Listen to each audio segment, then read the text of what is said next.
put live, we need the audio. Yeah, like what I would love to have is the ability to get the audio in place of music. We don't have Do you enjoy it?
Just quickly do it now.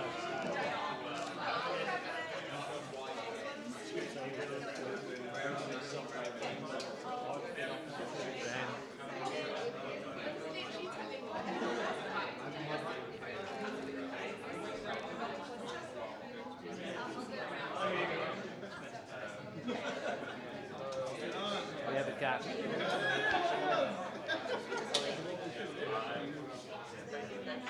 How's it looking? Want to get the side camera? Oh, that's the one. Yeah. Side camera. Nice. Is there anyone on the screen? Oh, nice. We can hear you. Ah, nice.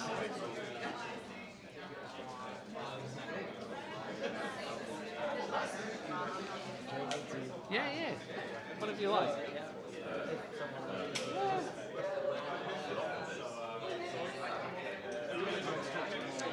So, yeah, do you want to grab a seat?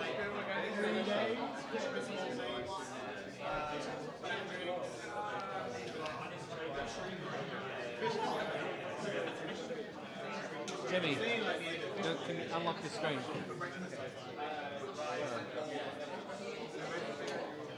Welcome.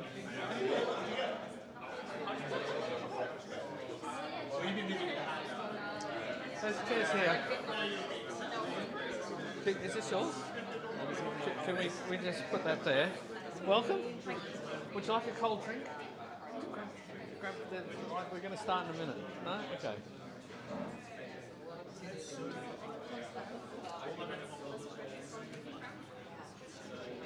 Okay, guys. Welcome.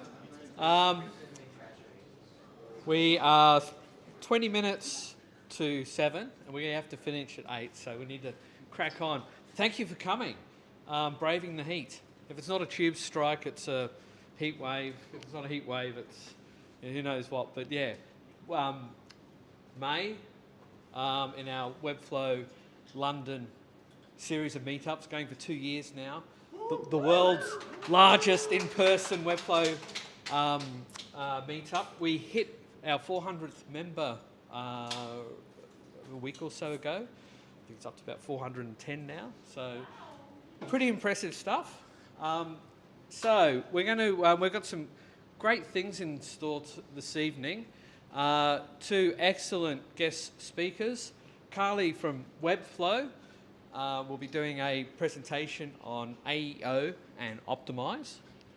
And we've got Ben Power from Pacing doing a presentation on an interesting AI tool that he has built to aid tracking of ads and things. But you'll find out more. I won't steal his thunder. Before we get started, there's an opportunity to not just announce in the room, but to our audience at home. There's cameras around the room. We've got viewers on our live stream. So if you're looking to hire or find some work or help fixing a bug, now's your time to put your hand up and announce to the world. Nothing this month? No, we've got some other announcements anyway, so let's move on. As usual, announcements, a monthly recap. Jimmy will take us through the Webflow news and other news affecting us as web designers and builders. Our presentations, and then we finish this evening at around 8 p.m. And being such a lovely evening, we've got some tables reserved in the shady patio of the new Old Street Tavern just outside. So it'd be great to have you all come along to that. But yeah, that said, we've got drinks here and food, so if you get a little bit thirsty, just hop up and grab a drink. And there's toilets just out by the lifts if anyone's looking for a toilet. Great to see some new faces here as well. We've got some regulars, but there's some new faces as well, which is always exciting. And there's some rewards coming up shortly. But yeah, thank you to our sponsor, Beyond. This is the workspace we're in. They have all these great facilities, and there's a special offer for hot desks, £200 a month, and you can have free beer, barista, Wi-Fi, toilets. It's great. So the first thing I wanted to mention, this is breaking news.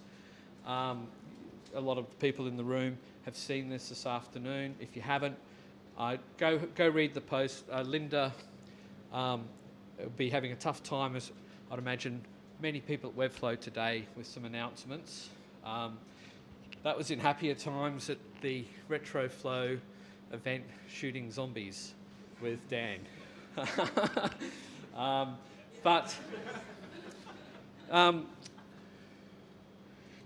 Like one of the key messages is agentic web marketing platform, which I think Karleigh from Webflow can talk a little bit about. But I guess we've known for a while Webflow's evolved from just being a website building tool. It's more than that now. And websites in general were, for the longest time, built for human eyeballs and search bots. But the human eyeballs were important. Now there's the AI eyeballs that are all over our website. So that's, I guess, what the agentic web marketing platform idea is.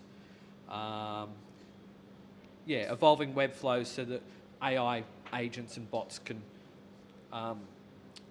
go and book a hotel room, order a cake, buy a 50-seat CRM add-on. These were some examples that Claude gave me when I was like, what the hell is an agentic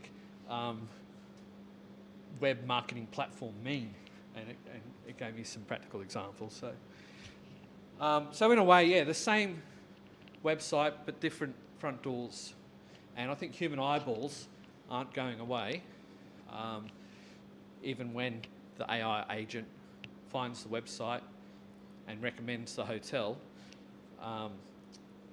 Having that human in the loop to go have a look at the website and see the beautiful work you guys have designed and built will be there for some years to come. So anyway, with that said, I'm sure we can talk more about some of that news over drinks afterwards, but we're a community and we're here for each other, and sort of times like these have changed. How's it going to affect your agency, you as a freelancer? We're here for each other, and for Webflow employees as well. So. On happier news, we got swag galore. So Georgina in the Webflow community team sent this to Jimmy and I during the week. I've got a special black badge, and Jimmy has two, that says something about global leader. However, we've got some other bits and bobs. So on the table there's pens, help yourselves, there's stickers, help yourselves, and then there's some exclusive merch, which I'm going to lord over. And we've got these, let me get this out quickly. So, for our OGs, and a way of encouraging return visitors, we've got these Webflow community pins, which are really nice. So if you've been to 4 Webflow meetups in London, put your hand up. At least 4. Oh, here we go. Okay, so we can hand these out, and you get a pin. And then as soon as you hit 4, you've been to 4? Yeah, I think so. There you go. It just came to me. There we go. Right. So if you're missing out tonight, then you just got to keep coming until you get to 4. There we go. Anyone else?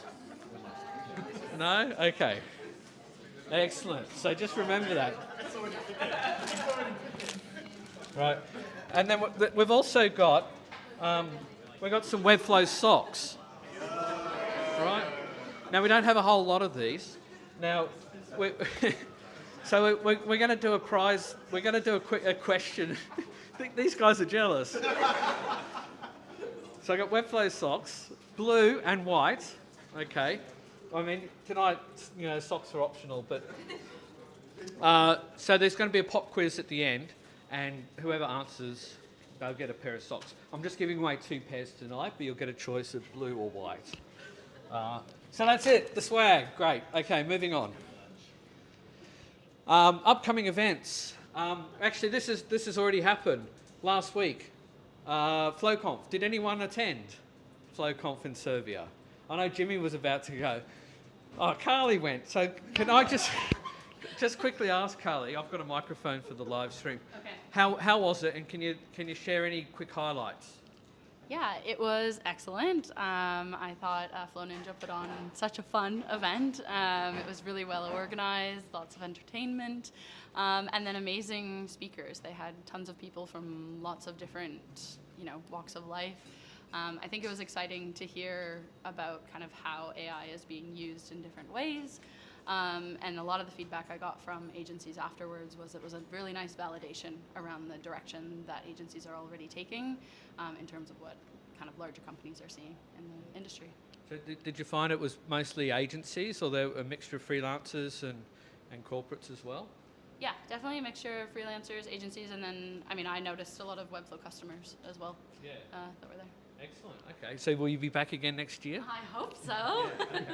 Excellent. Well, there we go. A ringing endorsement. I think there's lots of posts I've seen on LinkedIn coming up, and I'd imagine there'll be some YouTube content from that. So go check it out. A couple of other events coming up next month. We've got Create With in Brighton. I went last year. It was in Hackney Wick.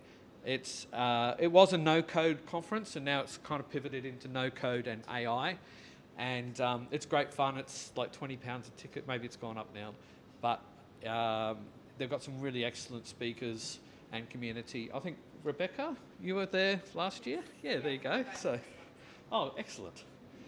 And then Webflow Conf in Boston. Is anyone going to Boston? Yeah, a few people. Excellent. So exciting stuff. Right, so here's your chance to shine. If you're interested, we're always looking for speakers. If you've got something to share, your latest project, you want to grow your personal brand, you want to connect with talent, you want to practice in a safe space, because we're all friendly, we don't bite. Scan the code, and there's a little form to fill in. There's some suggestions. You can come along and present to this friendly bunch of people. So the next event has been updated, but I think it's in June. I'll confirm at the end. While we're scanning codes, if you haven't joined our community platform on our community network group on the Webflow community platform, then this is the London group. We're trying to beat all the other groups, so scan it, and we're better than them. We're also on YouTube, and we're all nicely organised with past presentations. We've got our little promo videos, so like and subscribe. Right, on to Jimmy. Thank you, Jimmy. Take it away. Hey guys, how we doing? Thanks. Don't know if I was supposed to bow or but yeah. That was for Chris. Yeah, that was for Chris, yeah. Cool. So, bit of a recap this month. There's actually been quite a few cool stuff, quite a few cool bits, and there's also as well been a few features which I'll highlight later on, which I think do represent a lot of the shift we're seeing in the direction of the product and the company as a whole. So I will go into that a little bit later on. First of all, we had pricing updates, if you didn't notice. So the CMS plan got removed. So now there's only the starter plan and then business plan and then obviously enterprise. Didn't go down too well online. If you had I had a look through Reddit and stuff like that, and there's a lot of people kind of kicking up a bit of a fuss over it. I mean, I think for medium to large customers, it's probably fine and won't affect them as much. For small customers, it's not as great, but we've known for a while that kind of Webflow's focus is shifting from that. I think, to be fair, a little tweak that would make it kind of more justifiable if they added 50 to 100 CMS items into the small plan, then I think that would cover all bases. But that's what we've got going forward. Webflow AEO, I think we're going to hear a bit more about this later on. But currently, just for enterprise, but used to kind of measure representation in like AI chatbots, but also lots of cool agentic stuff that you can kind of just auto-accept, so keeping a human in the loop there. And then we got embed and attribute props. This is really cool. There's lots of kind of new possibilities with that. You can get prop maxing.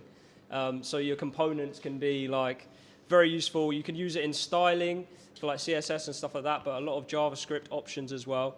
I'm going to be using this a lot. I think this is going to be super useful. And Timothy Ricks has a really cool video on it as well if you want to check that out. Now on to the shift. So, I mean, this is a bit dramatic, I think, but yeah, I just kind of noticed a few features. They were kind of small things, but I think it kind of represents like bigger changes with the direction we're heading in, and I will explain a little bit more about that when I talk about each of the features. So the first one was log in with GitHub. I mean, this seems like ridiculously like not important, but actually, I think it does kind of represent the direction we're going in, and now expecting a lot more teams to be hosting some of their code, if not all their code, outside of Webflow in GitHub, and tracking kind of changes and stuff like that. Obviously, with a lot more code being written by agents and stuff like that, that's going to become even more important. And I think this just kind of like shifts the direction, the kind of focus a little bit more in that direction. You had a lot of stuff already with GitHub, with like the custom code components and stuff like that. But adding stuff like this kind of highlights they're really trying to facilitate a lot more of that. So I thought that was quite interesting. And then AI code components. So this was like a kind of more recent release this month, and I've checked it out and had a go. And I do think it's probably, inside of Webflow, in the designer, it's probably the best integration of AI we've seen so far, in my opinion. I had a play around with it. It works quite well. It obviously uses your branding. It's kind of enclosed inside of a component, so you don't have to generate full pages, which I think, in my experience, the more code you generate with AI, the worse and the more sloppy it gets. So if you can keep it quite concentrated inside components and specific use cases, that's quite cool. I used it specifically to create kind of like a calculator component for one of my clients, and it came out pretty good. This was just like one shot. But I think the thing for me that represents the biggest shift change about this feature is actually probably not what you're thinking, but it's to do with this code editor we have on the left. So I might be wrong, but for me, it's the first time I've ever noticed we've had anything but like HTML, CSS inside of Webflow. So you now get React generated inside of Webflow that you can also edit in the code editor as well.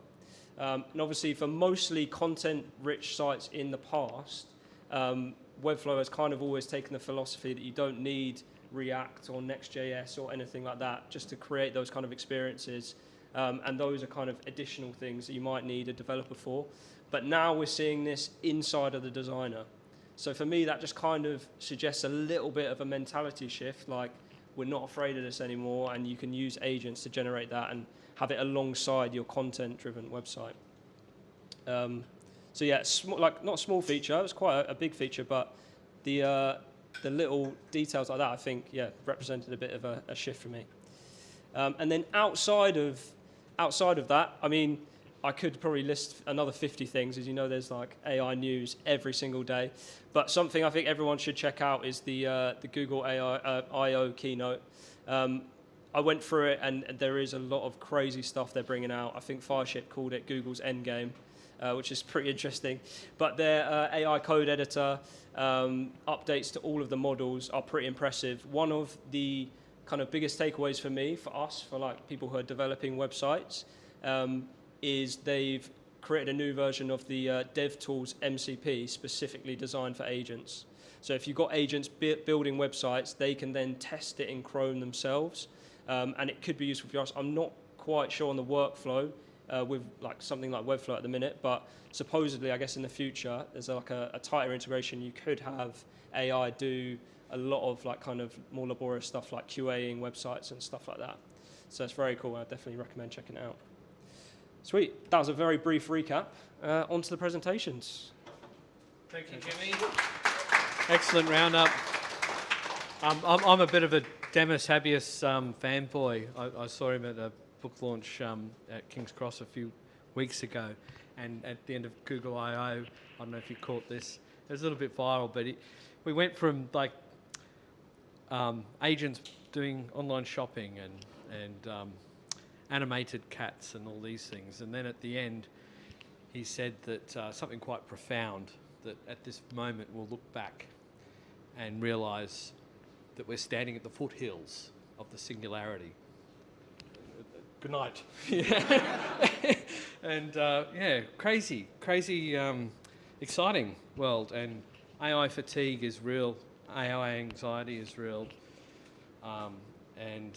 It's fun to think back on those early days of Webflow and the no-code movement and how exciting that was.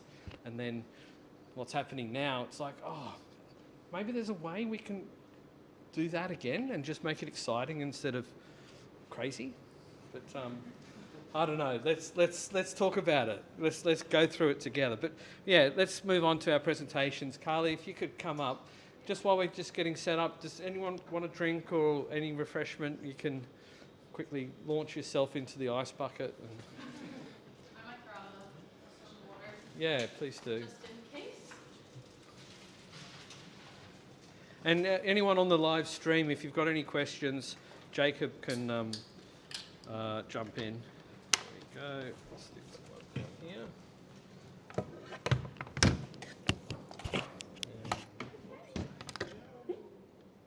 we go. I'll get you mic'd up if that's it. Oh, put that in. Okay. That's the way. Nice one. Thank you. Are we working? Off and running. Right.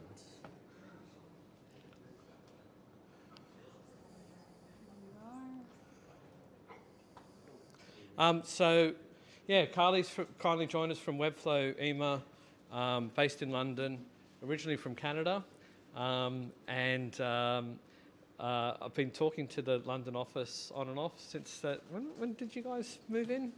6 months? In August of last year. August. Yeah. Oh, there you go.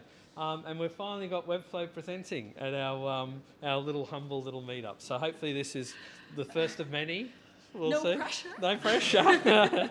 But anyway, thank you so much, Karleigh. Thank you for having And we're looking me. forward to hearing all about an Optimize. So Thanks so much, Chris. take it away. Thanks so much, guys, for hosting me tonight. My name is Karleigh Dowell. I'm a senior solutions engineer at Webflow. So my job is to work with the sales team, primarily the enterprise team, around understanding what businesses are doing, how Webflow can help them, and then I do a lot of demos. I do a lot of technical validation. I do a lot of product feedback. So my ears are open to hear those things if you want to talk about that. I've got the path to tell the right people. But I've been doing solutions engineering for, I guess now, like four or 5 years. I was previously working at Slack, also as a solutions engineer, and I actually worked in support there as well. So that's where I picked up a lot of the technical side of things. And prior to that, I actually used to live, I moved back to London recently, but I used to also live in London a handful of years ago and work at Expedia. So I've had a very funny career into solutions engineering. My education is all in hospitality and tourism, and I've kind of found my way into web development, solutions engineering. So it's been very exciting. Anyway, what I want to talk to you about today is AEO and Optimize, and just thinking about how this is going to likely impact your business, and how you can just think about the different ways that you're having conversations with your clients. What I want to go through, what like this presentation will entail, is I've got a lot of statistics. The mic has given up there for some reason, so I'm just going to swap this one over. There you go. Sorry, not sure how that's happened. It's all right. Oh, it's gone. Yeah, I see it's disconnected. There we go. I mean, everyone online didn't hear my intro? Okay, I'll do it again. So essentially what I want to walk through, I've got some stats on how Webflow has actually implemented our AEO practices, what we've been seeing around the different traffic that that's coming, that's converting.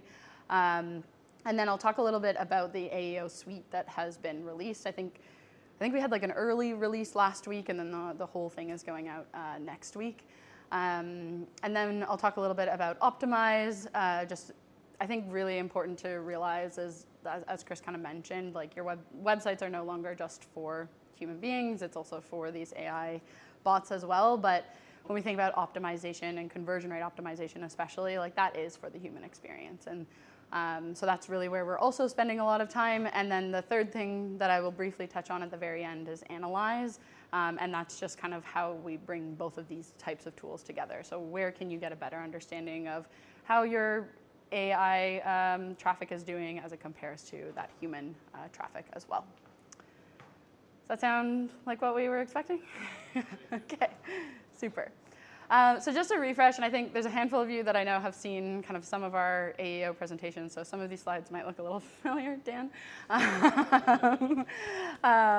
But just kind of an overall kind of let's level set. Traffic is changing, that's a secret to no one. But obviously like organic search, paid search, everything else is still very important. And I think as we'll see throughout the different ways that we're thinking about AEO and the ways to actually improve it are really based in those fundamentals of marketing and of SEO. Like those things really aren't going anywhere. It's just the ways that we can better collaborate with this kind of new traffic that we're seeing. So on that, I've kind of got some kind of stats here around the decrease in organic traffic that we're seeing. This is 15 to 25%, which is like a huge kind of change, a shift in where we're seeing that being replaced. In terms of like how B2B buyers are thinking about Gen I in this buying process. So if you're thinking about the ways that you are learning more about new businesses, you're typically running into having a conversation with some sort of bot in that buying process. And how much of this is really on impact, like thinking about what those conversations really are doing. So in terms of the visibility that you're having in those conversations is going to be really important because it's swaying a lot of decisions. And if you aren't visible in those conversations, or your clients rather aren't visible in those conversations, like how do we ensure that they really are? And so I've kind of mentioned this, right? The website now has kind of two audiences. So thinking more about, you've got your human visitors. Those human visitors are going to be really captivated by that, by that design experience. I think that is something like I want to make super clear in this conversation too, is how important I think like having cutting edge design and cutting edge development is still the cornerstone to core web development. Like that is not going anywhere. We see a lot of point solutions now that are just building kind of landing pages and providing these quick fixes.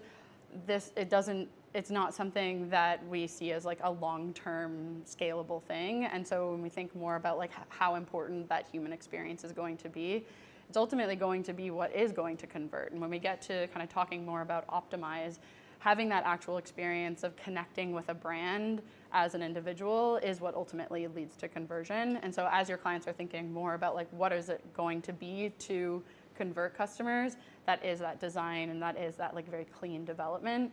When we talk about AEO, it's just how do we ensure that those eyes are actually getting there? So as we think about kind of the new kinds of traffic, and this is, again, thinking more about the conversion rate that I was just mentioning, like when we, this is Webflow data as well. So on the left-hand side here, we've seen kind of an increase of where our self-serve signups are coming from. So 8% of those are coming direct from AI search. So it's really thinking about how Webflow is actually representing itself in these conversations.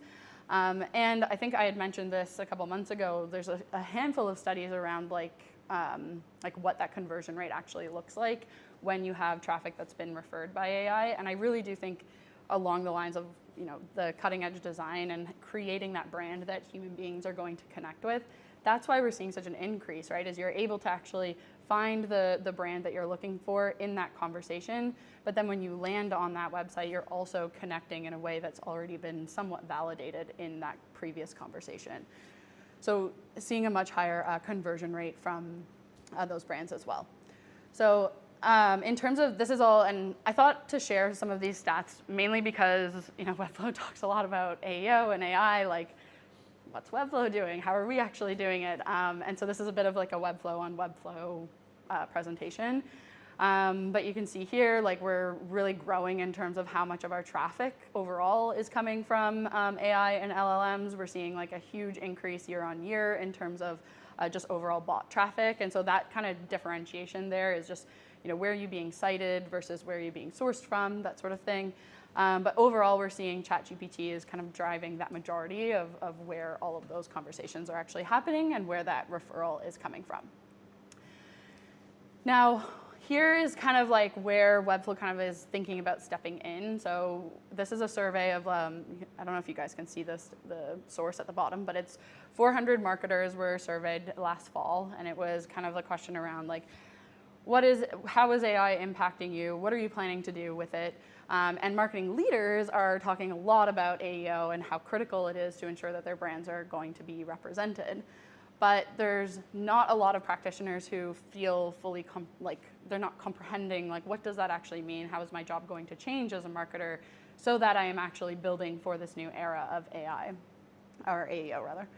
And that's kind of like where Webflow is seeing the gap and where Webflow is going to kind of help in terms of the new features that we're launching and the new kind of measurement and insights that we're hoping to provide Webflow customers and ultimately agencies around what you can provide with your clients. So this is kind of like the way that Webflow is kind of thinking about that adoption.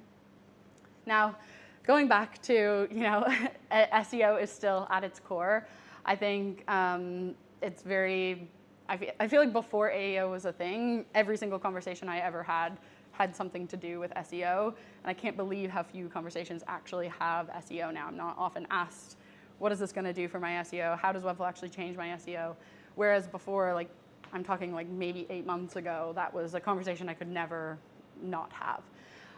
Which I think is quite interesting because ultimately a lot of your AEO success is going to be around how strong does your SEO look? How low is that bounce rate? How fast does your site actually load?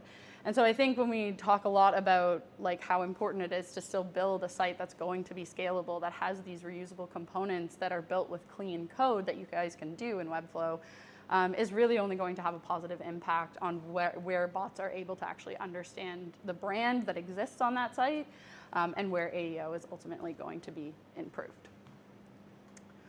So there's kind of 4 areas that we talk about at Webflow as it relates to AEO. So we've got content, technical, authority, and measurement. And I've got a lot of slides. Is everyone okay with that? So I'm going to kind of go through each of these, and then I'm also going to talk about the AEO suite and kind of where that AEO suite kind of helps to highlight these. So when it comes to and before I do that, I'm first going to talk about the AEO suite. So the AEO suite here, and if I have time, I think I will. I actually didn't check my time. When can I go until? Until 7:30. Okay, cool. So if I have time, I've got a demo, like I have my demo org up and stuff, so we can run through that also. But essentially, Webflow's new AEO suite is offering this kind of flywheel, right? And we're talking about what are the ways that you can improve your content, improve that technical authority, and all of that is done through being able to better measure how you're actually showing up in all of these conversations, giving those recommendations, so using agents to recommend that, and then acting on that. So actually having a lot of these controls directly within Webflow, a singular platform, so that you can ship that in the same place that you're also building all of this content as well. Now I've added the asterisks there. I know that this is a group that kind of, is in and out of enterprise. We kind of have a mixed audience here, so I just wanted to make sure it was clear kind of where the AEO suite kind of applies for both our self-serve teams plus enterprise. So the latter half here, the recommending and acting, is going to be where Webflow self-serve product also is included. And I think this is what's coming, next week in June. You'll hear more about AI credits and the way that Webflow is going to be kind of adding that into our pricing, which I think was highlighted already, the pricing changes that have come. So on that note, though, I'm just going to kind of walk through kind of what the holistic look at that. So as we think about the measurement side of things, this is really getting a better understanding of when AI is crawling your site and kind of what are they actually citing. So what Webflow is doing is giving you an opportunity, or giving your clients an opportunity to actually share prompts that they're looking to see how they're showing up in. So basically, adding in different prompts of, working at Webflow, it's like, what is the best website builder, or where should I build my website? So those would be prompts that I would input into Webflow's AEO suite. And then Webflow's running those prompts every evening, essentially, just tracking what is the result. Where does this brand actually come up? And so you'll see things like here, like a visibility, like an overall visibility score. We also have kind of your top performing topics. So these are going to be like categories of the different prompts that you're tracking toward. Something that we've also added as well that's not in the screenshot, but is like your own domains. So also thinking more about, your website might not be the only place that your brand is being talked about. So wanting to get a better understanding of how are you being represented across, maybe any analyst relations and that sort of thing, and understanding better, even in Reddit, right? Understanding better, what do I actually look like in all of these different brands? And from that, it's really getting a better understanding of, well, what should I do about it? And so from the measurement side of things, we take those, and then you've got recommendations both from, and going back to those kind of 4 key pillars on the technical side of things as well as content. So I know this seems definitely familiar with like the site audit that you would have in the bottom left of the designer, where you would see, I'm missing meta descriptions, or I'm missing page titles, or there's alt text not existent on an image. All of that's moving into a dashboard where, rather than having to do that at a page by page level, you'll have kind of the issue level and where all of those pages kind of are assigned to that specific list. So thinking much more in kind of, I think, Chris, you kind of made a joke about, you're like, what does agentic web marketing platform mean? I think this is a great example of where we see that web agentic piece coming into play, is understanding, okay, here's a clear overview of all the things that might be an issue within the site. And then it comes to acting on it. This is where we're getting those recommendations from actual agents within Webflow. And so you'll see here, this is just a screenshot of showing for meta descriptions, for example. Here are examples of new meta descriptions that we might want to include. And then as a user, you're essentially able to kind of select those, human intervention where necessary, of course, but actually ship them all a lot faster. So really seeing a lot more changes in terms of being able to assign changes to the measurement that you're seeing based on the recommendations. And I don't think I highlighted either the content recommendations either. So at the bottom, you can see at the top here, that's all the technical side of things. And then at the bottom around content. And I'll get into this a little bit more when I talk more about the content recommendations in that 4 kind of module thing. But not just missing content, but also stale content, things that might be a little bit outdated. I think Webflow is a really great example of a website that has a ton of stale content within our website.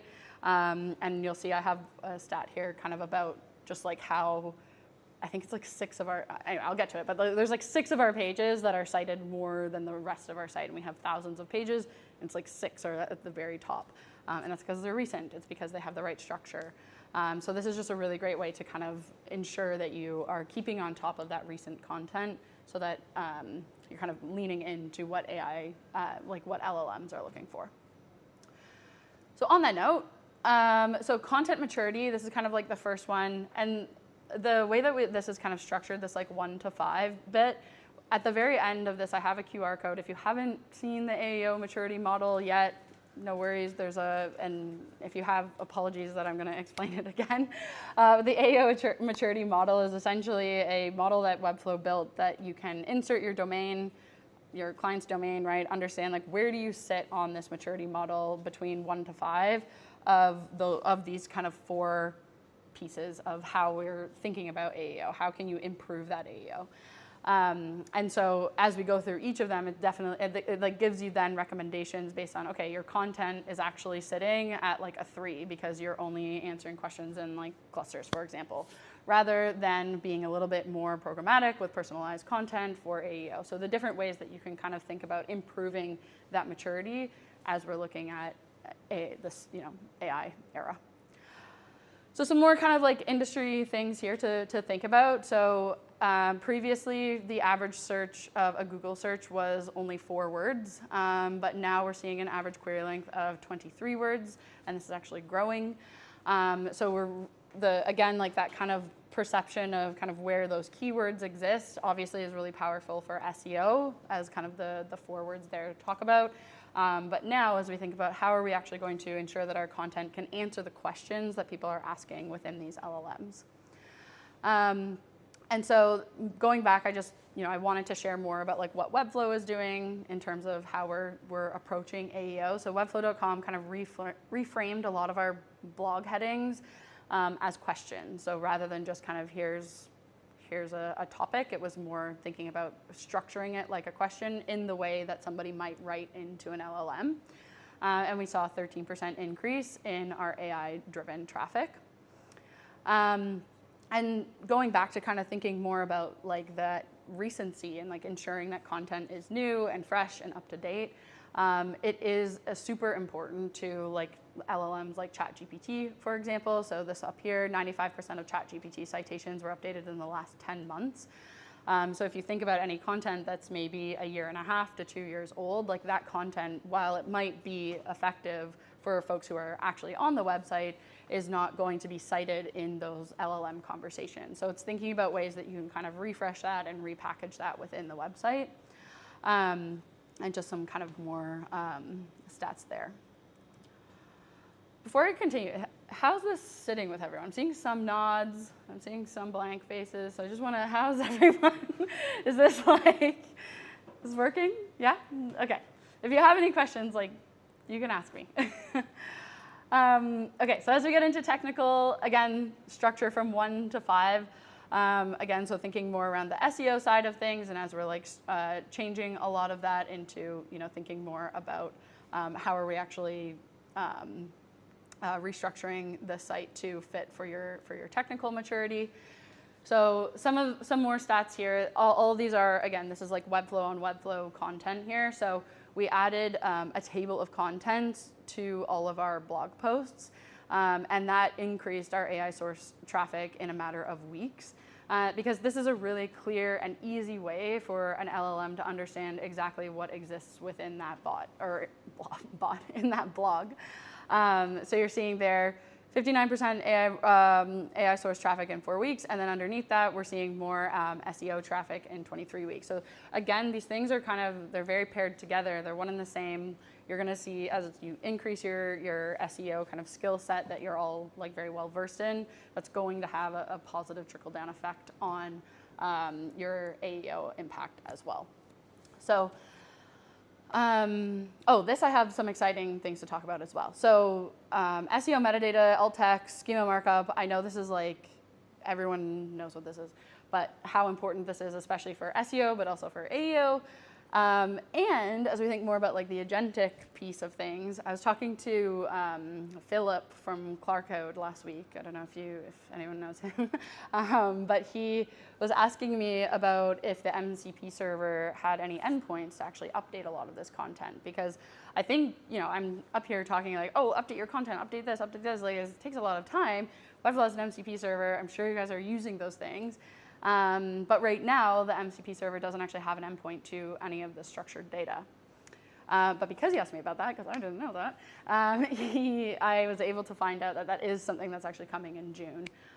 So that will be really exciting to be able to actually have all of these things connected. And as you're thinking about leveraging, Claude to actually do a lot of this work, you're not updating, content using an AI model and then switching and having to manually update in that structured data. You can kind of do that all in the same.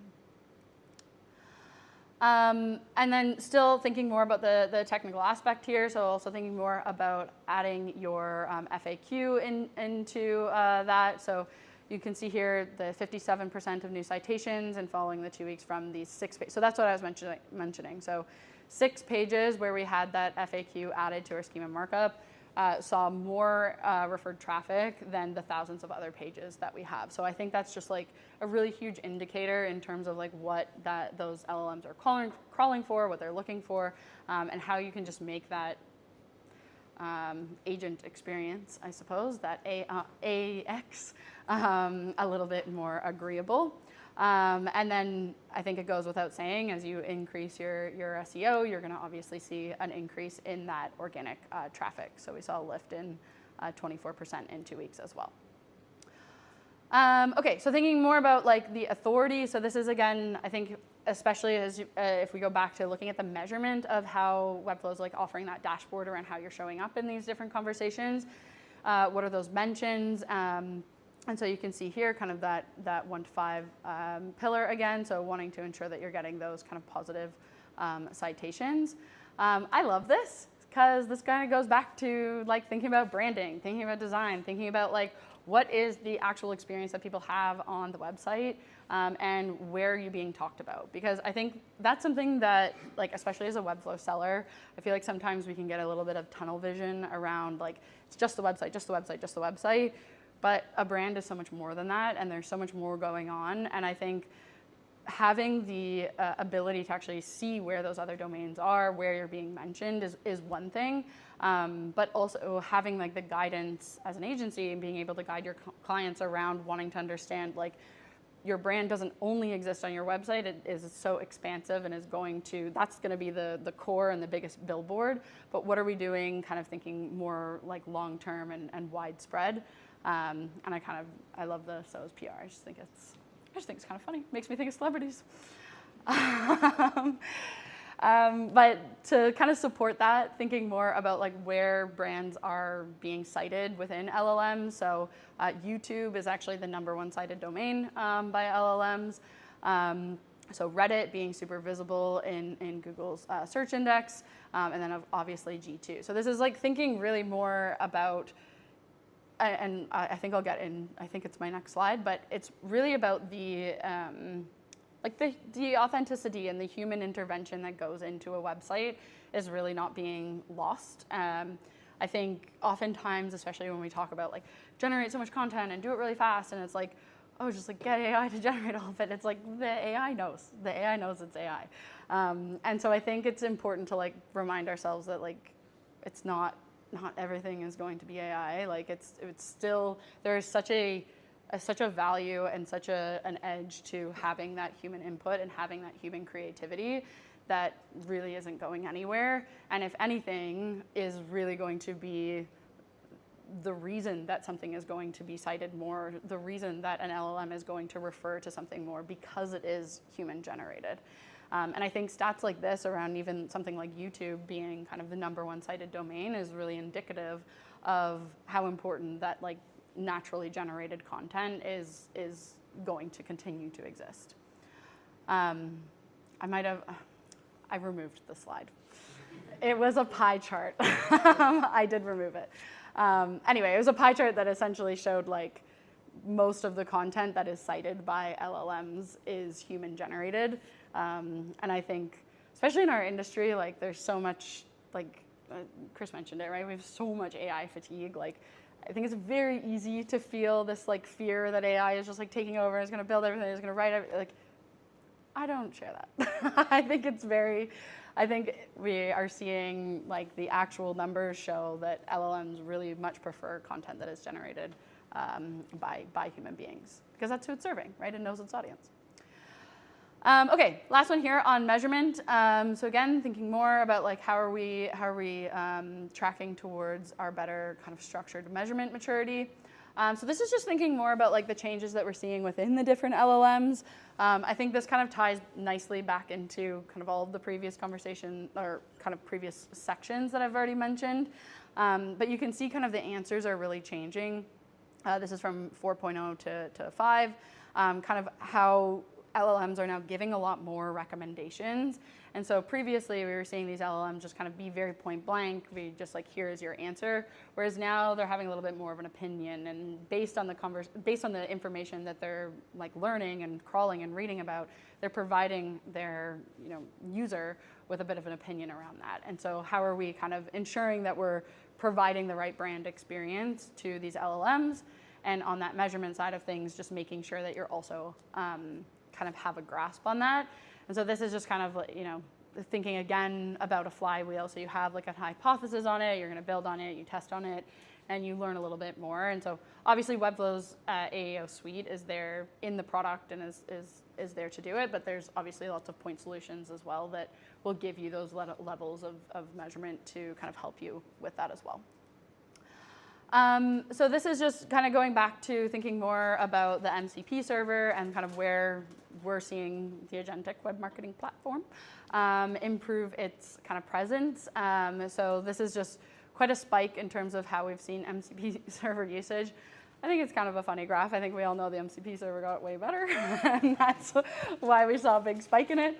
But Webflow is also kind of understanding this as well and building a lot of new updates to it consistently. We have a new update, I think, coming at the end of next week to improve the MCP server. It's like the next version of it. And consistently kind of hearing more feedback around kind of what is it that you want to achieve, and then that's kind of what we're circling back to our product team to actually make it something that can continue to grow in this direction. So that was kind of my overview on AEO, as I hope it was helpful in terms of like understanding where Webflow is thinking about the maturity model. And I think this is kind of when I mentioned the maturity model, so that's like, those are the 5 kind of different levels that you're thinking about. And I think, yeah, here we go. So then it's kind of broken down into each of those pillars, and then how you're kind of leveraging each of them to help your clients kind of achieve that better representation. So I have, this is what it looks like. I've just blacked out the customer name, but essentially this is like, if you were to use the maturity model and see, here's what we're seeing. So you can see at the top, excellent FAQ coverage, solid depth across these pages, but here's where you've got opportunity, and here's kind of that recommendation. So I think like this is the QR code. If it's, you can honestly just Google it, like Webflow AEO.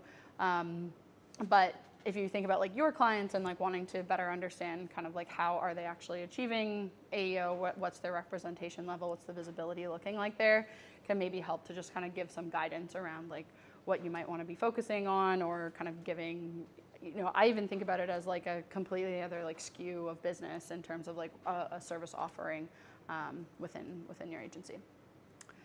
Okay, so that's kind of the end of my AEO spiel. But I did want to talk a little bit more about optimize and analyze. But I have 1 minute left. LOL. Okay, well maybe I won't talk that much. The only thing I really wanted to highlight with optimize, and I think I'll just leave it on this slide and I'll just speak to it and then I'll wrap up. But I wanted to mention optimize mainly because it is also where like so much more of the creativity lies. It's the optimized experience is what your human visitors are seeing. So in terms of like everything I just spoke about, like that's literally just for the LLMs. How do the LLMs better understand clients' brands? How do I ensure that those brands are actually represented in those conversations, cited accordingly, cited appropriately? But then when they land on the site, how do we ensure that they are converting? And so creating these experiences that are going to be personalized, Webflow Optimize, does a lot of personalization at scale. So it also uses AI, but it isn't a generative AI model. Like it's a predictive AI model that essentially, allocates traffic according to browser data. So like, where is this visitor from? What other behavior have they done? And here's what we've seen successful for other types of visitors. So it's just a different kind of way of approaching like using AI, but not in a way. And it's more for the human experience. And then the last thing really is just on analyze. I think this is a way for you to kind of bridge that gap between how are we performing for those LLMs, and then how do we see the conversion, and then being able to actually mirror those two things. So it kind of bridges those two things together. So anyways, that's Webflow's agentic web marketing platform. Thanks so much. I hope that was helpful. Grab the mic, because we're down Yes. to one mic, and let me just clip that in. And I think we've got time for just a couple of quick questions, if that's okay, Karleigh, and then we'll jump into Ben's presentation. But yeah, thank you. That was really interesting, engaging, and I had a question. So, like, there's a statistic that 80% of answer engine optimization happens off website, and I think you touched on that. So Reddit, YouTube. Is there anything Webflow can do to change those numbers? Pushing content out, for example, into different platforms, or monitoring those platforms, or that's not Webflow's wheelhouse for now? Well, I mean, with the... Do you want me to? Yes. So I think with the AEO suite, like with the measurement side of things, there's like domains that you own and domains that you don't own. And so when Webflow is running these prompts for you and understanding, okay, here's where your brand is being represented under these topics, it's not only telling you where you're being cited from the domains that you own, so from your Webflow domain, but also where you're being cited in those other conversations. Webflow is going to be the core platform for where your website is built, and I think I would love to see Webflow investing more in ensuring that it's an excellent web platform for how do you build an excellent website that engages visitors and is appealing to LLMs to cite properly. I think the best that Webflow can do is give you that insight in terms of like where else can you look to actually investing in your larger marketing strategy. I think Webflow's, the site that you have on Webflow is going to be that core, but ultimately each business is going to have a very different approach to their marketing strategy, and so we just want to be able to provide the tools that can support it best. Yeah, fair enough. And I think when your brand is surfaced on these other channels, if someone wants to engage with that brand, inevitably they'll end up on the website. Yeah. And that's where we can do our best. Happens. Excellent. Yeah. Any other quick questions? So sorry, I stole the questions then. There we go. I wonder if you had any metrics on divide in mobile and desktop, and whether there's sort of differences in search, answer results based on that. Yeah, that's a really good question. I know that like within our analyze dashboard, like you can break it, like you can filter your audience by that visitor, and so that would be by the human visitor that's landing on based on a tablet or desktop, etc. Like you can definitely filter out by that. I'm not sure if it wouldn't matter, I guess, for the LLM side of things, like because it's just searching kind of like your general site overall. It wouldn't have any sort of tag to indicate that it's coming from a mobile or desktop, because it's just like a robot. But yeah, within the analytics that we have, you can break that down and filter it into desktop. Even like I don't know if you've seen it before, I can show you after if you want, but like point that you're on. So desktop will have one kind of visual heat map, and then your mobile will have a different heat map based on kind of what that behavior would look like. Yeah. Thank you. We need to keep moving. Just as a way of thank you, I'd like to present a exclusive Webflow bucket hat that you can show off around the office. And we're going to take a short break while I fix the microphone and get Ben set up. So grab a drink, visit the toilet if you need to. We'll start again in like 3 minutes. But thank you very much, Karleigh. Thank you.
Ladies and gentlemen. Oh. It's good they're all enjoying themselves.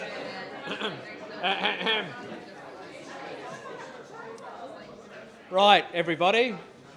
Yeah, good to see everyone getting on so well. Now, I've just been informed that Karleigh and Ben are going to be able to join us for a little bit at the pub afterwards. So if there's more questions, they'll be there to answer.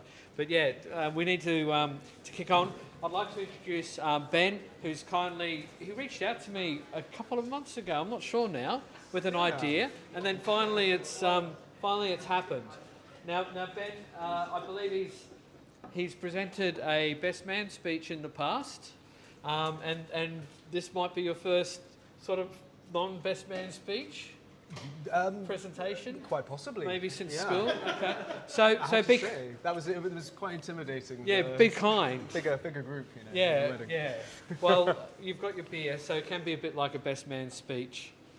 Just don't tell them those stories I told you. You know. What happens Maybe on in the the stag pub. stays on the That's stag. right. But yeah, it turns out we've got some similar interests with all sorts of stuff. But the vibe coding stuff that he's been up to, and look, I won't steal his thunder. But yeah, please welcome Ben. Take it away, Ben. Yeah, hi everyone. I'm Ben. I run Pacing Agency with my business partner Cam. Big thanks to Chris and Karleigh from Webflow for having us. Apologies though, because I haven't quite made this exact, this talk. It's kind of, I'm kind of glad I rewrote it a little bit so we can have a bit more of a kind of like a interesting session, a bit more playful. But this is essentially kind of a love letter to procrastination. And it's kind of all the things I've built to avoid making this presentation, including this presentation. So yeah, the first thing I procrastinated on instead of working on this was a cursor version of my own brain. I'd been meaning to do this for a while. I'm sure you've all been on LinkedIn lately and seen a million posts where it's kind of comment below to get sent the lead deck. So I'm not going to bother with anything like that. But I kind of was really struggling with the AI to kind of get the right context to create like a speech like this. Like I never found that AI was very good at making stuff that sounds particularly like me. So I got kind of deep into this. I pulled in all of Cam and I's WhatsApp chats. I got AI to go through all of them. I plugged in kind of, we were talking about MCP servers, but having an agency workplace where I can have an AI that can read my email, my calendar, my docs. It's kind of standard stuff, but I kind of went way too deep into this to the extent that, sorry, 1 second there. I got to the stage where the talk is kind of creating itself, which I found quite funny, quite interesting. But to me, essentially, we've ended up with a working definition of procrastination. A little bit about Webflow and like what I've used it for and what I kind of started out doing. I started doing Webflow kind of 5-6 years ago, and in kind of like a really cursed workflow compared to nowadays is I used to use Webflow occasionally to build landing pages. This was one of my previous clients who were a game publisher, and I used to just be obsessed with the kind of made in Webflow section of the website. There were so many cool design examples and ways of building things. But yeah, incredibly cursed. I used to have to export the code from Webflow, build it into a PHP template, and then like put it on a WordPress site. And it was compared to nowadays where no one, I don't think anyone is kind of selling WordPress websites anymore. It was something that kind of I found Webflow really good for. More generally though, talking to clients, like for me Webflow, I don't try not to get too attached and too loyal to any specific tool, because I think as kind of modern day web people. You know you've been hurt before, and you know you're going to be hurt again. So I do really like Webflow, and I'll talk a little bit later on about maybe some of the things that are more specific about it. But for me, it's like stability. I have clients who, you know, they pay me for a website, and then they've not had to talk to me for 2 years.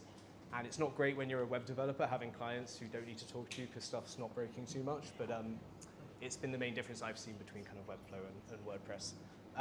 I kind of wrote that. I mean, if Webflow is going through some issues now with employees being fired, I don't want to make too many jokes about downtime and hosting issues, but I was going to make a kind of a joke about that there. Yeah, this is this is Cam and I. I'm the kind of tech and tracking guy. I worked in-house in marketing for like 5-6 years before starting my own agency 5 or 6 years ago. I've been working with Cam for 2 years on pacing agency. And my first job was just the other side of the roundabout. I worked at a company called Mind Candy. And I got a lot of experience early on in my career doing performance marketing, CRM marketing. And I then came to the website of things a bit later. And I think that gave me kind of a unique insight into, like how to build websites for conversion and for kind of making money as opposed to just looking nice. I think something Webflow maybe in the earlier days struggled a little bit with was the idea of a brochure website that like looks nice but it just doesn't convert well, and it's something I always have to kind of challenge clients on quite a lot. Cam's run 17,000 kilometers on Strava. He forces me to go on runs at lunchtime, but yeah, we have fun and we're good team.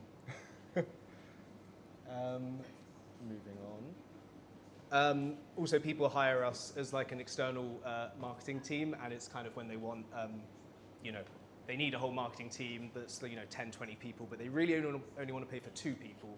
So then they call us, and then we do the work for them. The reason I kind of I went one slide too far. The reason we kind of shifted into this more kind of paid marketing side of things is I found the kind of commodification of web design. Yeah, I found the kind of commodification of web design. It's been quite hard in the past couple of years. And being able to go to companies and explain to them how I'm going to make them money as opposed to presenting them with a big kind of hefty bill for a new website, it's been something that we've been shifting over the last few years to try and make the most of those marketing skills that we had before getting into web design, and to really kind of connect the dots there a bit more. Karleigh has kind of talked to you about AI, like who AI sends to your site, or what, how you can manage non-human visitors coming to your site. We're focusing a bit more on how you can track and manage the real people who do show up. So I'll give it kind of a top level of how we look at tracking, and then maybe a few client examples and a few things that we've built. So I don't know why this is doing this, but traditionally, you'd be in the early days of marketing online. Like I used to sell in my first job personalized pet books. It was an insane concept where you'd put like a digital version of your pet in like a personalized storybook, and it would like generate like a 20-page story. And you'd think that people aren't buying these, but in 2018 for Bark Friday, not Black Friday, we were spending like 50K a day. It was insane, and you could make money on it back then. But now it's like, I don't know if anyone's worked with business owners and they've talked about their efforts with paid advertising, but it can be a lot more difficult. AI's definitely not made it easier, but equally, ad blockers cause big issues. Consent banners, often when people click reject on cookie banners, tools like GA will kind of model the data, which, if you're being charitable, means they're kind of giving you something instead of nothing, but equally it kind of means like making up data. And then there's this concept of third-party cookies. Again, I don't want to get too deep into it, but historically you want to install, you want to do a Facebook ads campaign, you'd install a pixel, you'd install a little bit of tracking code, and then essentially Meta would fire a third-party cookie that you've embedded on your website, their own bit of code, and then they would use that to track the people who are on the site. it's called a pixel because it would just load like a really small image, like a 1 by 1 pixel. And then based on that like unique pixel being loaded, the meta would know potentially who is going to your website. The issue is that a lot of browsers now block third-party cookies, and advertisers aren't seeing like anywhere near as much data as they used to, which can make like running profitable kind of ad campaigns really difficult. So making decisions on partial data is something that we really try not to do. I think, again, looping back in with Karleigh stuff, like having the data and having something to look at that you know is correct, it can really help you make those decisions that are going to make a difference for your business. Another thing that we really, I think there was, another thing we really like for ads and to make ads work for clients is kind of a virtuous kind of feedback loop in that you decide who to show your ad to on an ad platform. It's quite interesting, like what kind of things you can target people on. I was going to go like a little bit deeper and maybe creep people out a bit on what kind of granularity is possible through ad targeting, but I didn't want to give anyone any sleepless nights. So the ad platform will send traffic to your website. You will then have some kind of conversion event. So I'll go through 2 different clients. We've got kind of like lead gen clients who maybe are a bit more simple. I've got an example with a high-end therapist based in London. So their conversion might just be a lead form submission, or ultimately, obviously, someone booking therapy. Then feedback, this is kind of a step that's often overlooked, is you then want to send back to these ad platforms like what's working and what's not working, because the only way for them to to be able to optimize and give you like better people who are like are more interested in your business, who are more likely to purchase, is to tell them who did purchase and who is a good customer. So for the therapist example, we might get 10 lead form submissions, but 5 of them were junk ones. We don't want to tell Google that this was a good lead. We want to pay for this kind of person because they weren't a very good person. And with some of the numbers that are involved in terms of like paying for clicks, it can kind of get a bit it's a bit hard to like look a customer in the eye and tell them you're wasting like $40 on a click for something that is then spam. So if you get all of this right, you start getting better traffic, you get better conversions, you get better feedback, the optimization gets better, and then that's when like paid can kind of work, and you can start having campaigns that have like actually good return on ad spends, which is what we're trying to do when we're making money for clients. So I think I kind of said this bit. When stuff goes wrong, like the budgets go to the wrong campaigns, Google learns from like random noise, and then like things start going a lot worse. It's kind of a virtuous cycle, I guess, with some of the AEO type stuff. If you start getting good signals, start getting like real people going to your website, their engagement times are up, their all the kind of signals that go back to Google, who is tracking all of the kind of stuff that third-party visitors are doing on your website. They'll start looking for the right things, and then you can fix that loop and like kind of reconnect it. This is like a slightly more technical bit, but like the way, I don't know if anyone's heard of server-side tracking, but like the way that we fix this kind of like issue is that instead of installing every single little bit of tracking code like one by one on your website, you create your own tracking server in the middle. So if so for ours, for example, it's data.pacingagency.com, let's say. And instead of installing all those bits of code, you send data to your tracking server, which then like kind of relays that on to the ad networks. And now saying it doesn't sound like this should be able to, be a thing that lets you circumvent, GDPR and kind of all of the ad privacy laws we've got at the moment. But this is kind of like the best practice kind of enterprise way of running campaigns that have proper tracking and proper like data visibility. The other concept that like is kind of interesting at this point is that is the kind of event generation. One sec. Yeah. So this is kind of like in a rough kind of line here, but for me, we've got lots of clients. I don't want to have to rebuild every part of this stack over and over again. And for us, a lot of clients are quite similar. So in the same way that, we get really quick and efficient building websites, we want to get quick and efficient at like deploying the tech stack, the tracking setup. So for me, that means in Webflow, I've created kind of a system where, depending on how I name buttons, forms, as long as I name them consistently across projects, all of our kind of tracking stuff will work, which is quite good. We use Cloudflare to help with like bot prevention, and as much as like, again, Karleigh was talking about like inviting bots to your website when it comes to ad traffic. If 60% or 40%, 30% of your traffic that you're paying for is potentially bots, it's going to really mess with your ability to make money for clients. So we often are going the opposite way, where potentially for organic pages, we might want to invite AI crawlers, but if we have paid landing pages, we most definitely do not want AI bots on the site, because they're not really going to buy and become a proper customer. We use Termly for consent management. We then have a web Google Tag Manager container, the server that I just mentioned for all of our tracking, and then we would plug in whatever ad networks that the client needs. And then like the interesting bit is that as you flow through from here into BigQuery, is that we're kind of the best practice way again for enterprise, and you might have heard of data warehouses, data lakes, but for us what that means is generating a flow of events for the website. So, sorry, I don't want to back too many.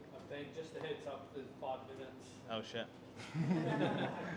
You can probably go over a little bit, but Yeah, let's go forward a bit. Okay, let's go forward. So let's look at one in a bit more practice. Oh no. What happened there? Oh, am I back? hang on, let's just start that one. Unusual. There we go, plug that one in. Hopefully it comes to life.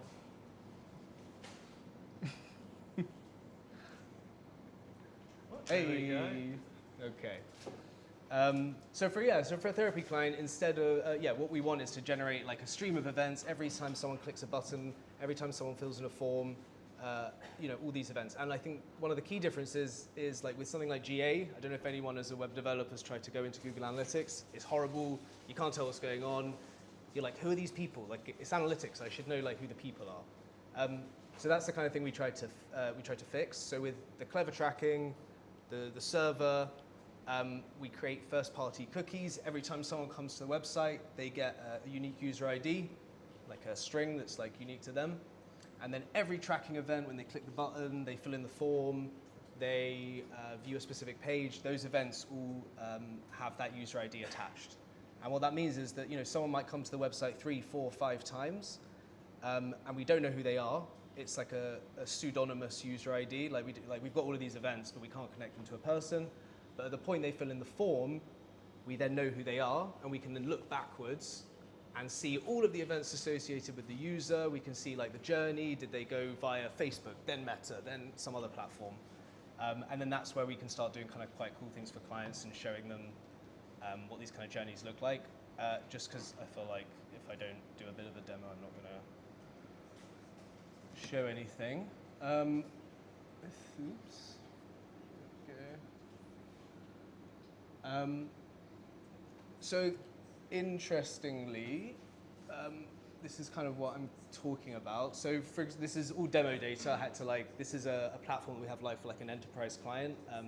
So this, they have 17,000 users a month, and there's kind of a bit more going on, but I've kind of simplified it a little bit. But this is the audiences. This is the people who come to the website. Every single person has their own unique ID. We might not know who they are at this point, but we can see all the different sessions. We can. Quick question, Ben. That dashboard we're looking at now, is that something off the shelf? No. So this is all. Yeah, this is all custom built. Is That you've built yourself? Yeah. Nice.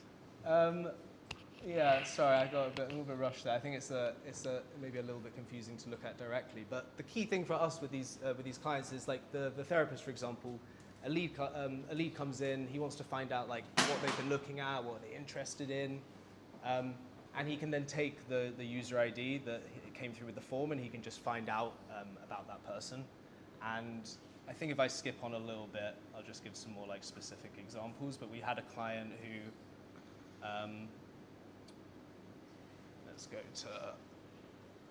to this one. We had like a client who's an enterprise client, and they're spending like a couple of $100,000 a year on like Google ads, Bing ads, and we could see by going through and doing this like user analysis that they had a huge number of clients who were clicking every day like a Bing ad.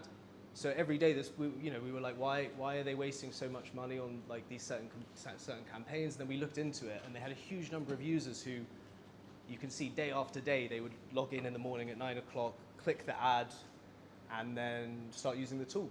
And this is something that was costing the customer, potentially hundreds of dollars per customer, because these clicks are like $20, $30 clicks. So it's just like one way that we can like lift the veil and kind of help customers achieve like really good results. So they were using the ad link as a way to log into the site. Yeah. So that's just like one example of like you wouldn't think it's something that people do, but it can be a massive hole in your marketing budget, and you need a way to get that kind of like objective viewpoint on it. And without like event level tracking and like user IDs and trying to really turn those like anonymous clicks that you're so used to seeing onto your website into like, who is that real person? What was the solution there though, Ben? Did you stop running the ad, or how do you get around that?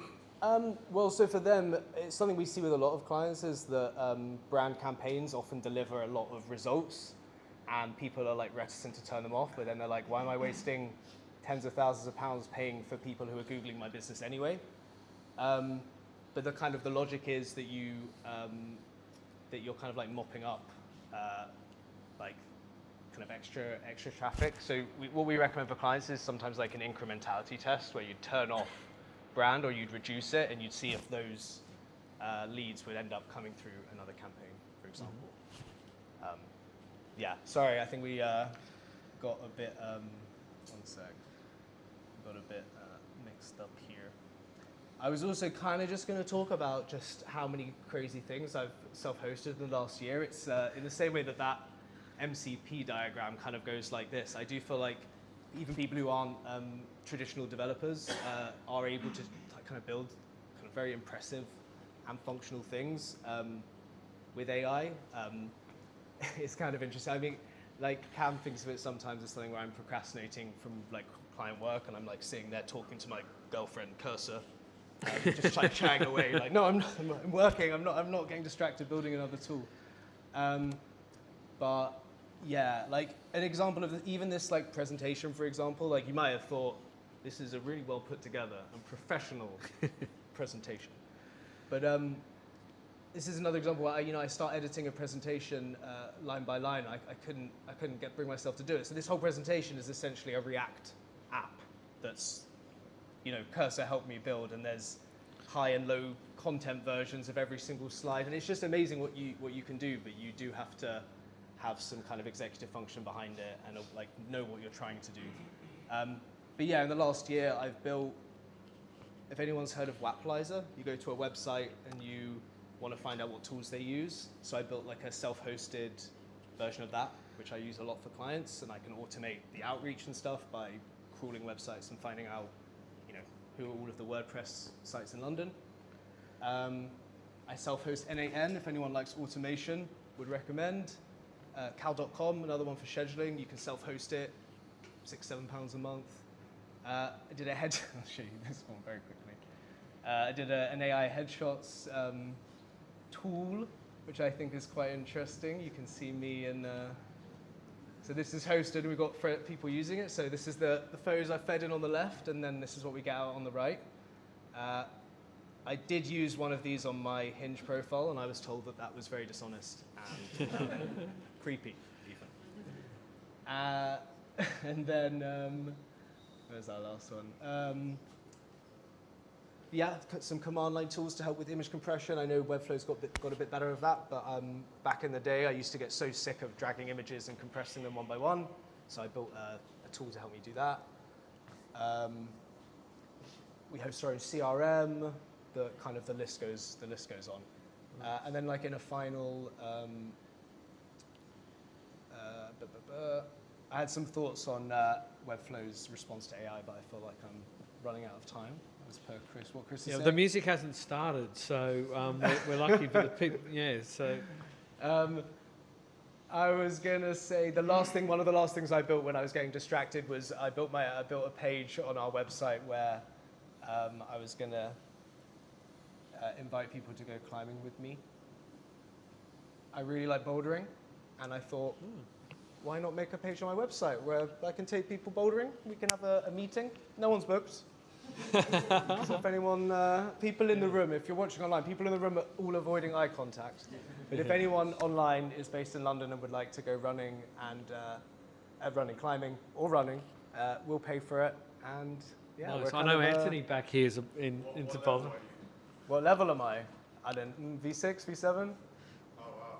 Yeah. Sometimes. Hey. No pressure, but yeah. There's a slightly erratic, slightly hectic talk. Thank you very much. Procrastination.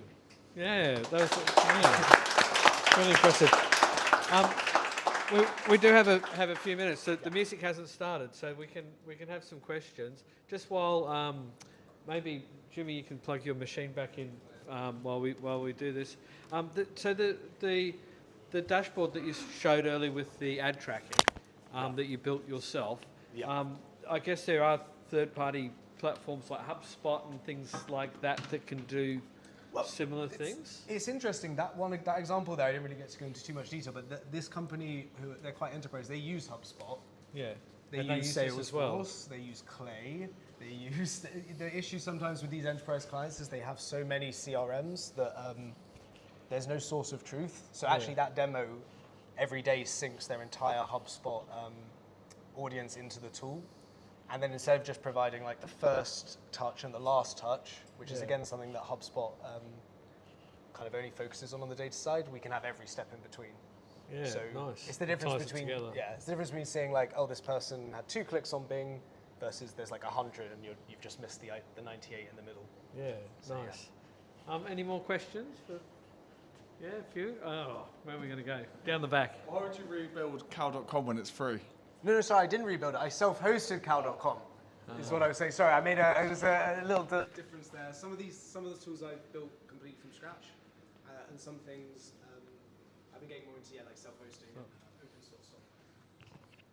Yeah. Are you able to monitor all the API documentation and auto-update all these tools? Yes, I had a whole slide about our own Dociosaurus. Is this too? Oh, this one's far away? gone off. Should I hold it? It's fallen off. I had a whole slide. I've got if anyone's heard of Dociosaurus, it's an open source React-based project that's like founded by Meta, and they maintain it. And if you're looking to build like a free documentation site, you can host a Dociosaurus project in Cloudflare Pages. You can install Algolia, like MCP server for free. So we've got this really amazing documentation setup where we can use Cursor. It can read all of our docs, and then we can like regenerate pages. And I have one for every single project. Good stuff. Fun. Any more questions? Yeah. How does all the tracking work with the GDPR? I think you mentioned it briefly, but we just gloss over GDPR. Okay. No, the cookie consent management platform. So the termly part of that ensures that only pixels and bits of code fire when the consent is given. Equally, like when you have clients who are maybe not just based in the UK, you can kind of dynamically show different cookie banners based on where people are in the world. So the one we have, for example, if you're based in the US, you get everything because there's less tracking laws. If you're based in the UK, you'll get a different button saying accept, reject. So we kind of tackle it by mostly adhering to GDPR on the large part. Although I find it super interesting because it's another one where like 5 or 6 years, 7 years later, some huge businesses are still like blatantly breaking GDPR, pre-ticked checkboxes, all that kind of stuff, and they never get penalized. So it's, We're out of time with that, so thank you very much, Ben. Here's your prize. Actually, that reminds me, we've got some socks to give away. So let's see. First pop quiz question. First hand up. What is? I'm gonna mess it up. Agentic marketing web platform mean? Anyone? Oh, there we go, Chris. No one knows. No one knows. Oh no! Come on, someone must have an answer. Karleigh? Anyone? As a reminder, someone from Webflow. Here we go. Here's the definitive answer. Okay, an agentic web marketing platform known as Webflow is a platform that's built both for humans and machines that still encompasses managed enterprise hosting with a cohesive design system to operate your brand OS in and collaborate securely with your teammates. There we go. In less than 100 words. So, would you like the blue sock or the white sock? There you go. Hey. Okay, so we've got one more pair of. Let me think. Name one of Ben's AI vibe-coded copies of an existing website. Yes, N8N. Who got that? Anthony. There you go. That was you. There you go. N8N, which is like Zapier and so on. Yeah, well done. Congratulations. So just a quick reminder, if you want to speak, scan the code. And then we're off to just across the road. Well, actually, as you come out the door, the revolving doors, you'll see some tables and things just out there waiting for us. I'm going to, with a couple of volunteers, just tidy up, but the rest of you are welcome just to head there and grab a drink. We've got a few minutes, so you can finish off some drinks here while we pack up. But our next, there we go, 24th of June. Oh, and join our WhatsApp group. Scan the code, join the group. That's it. Thanks for coming, everyone. Hey.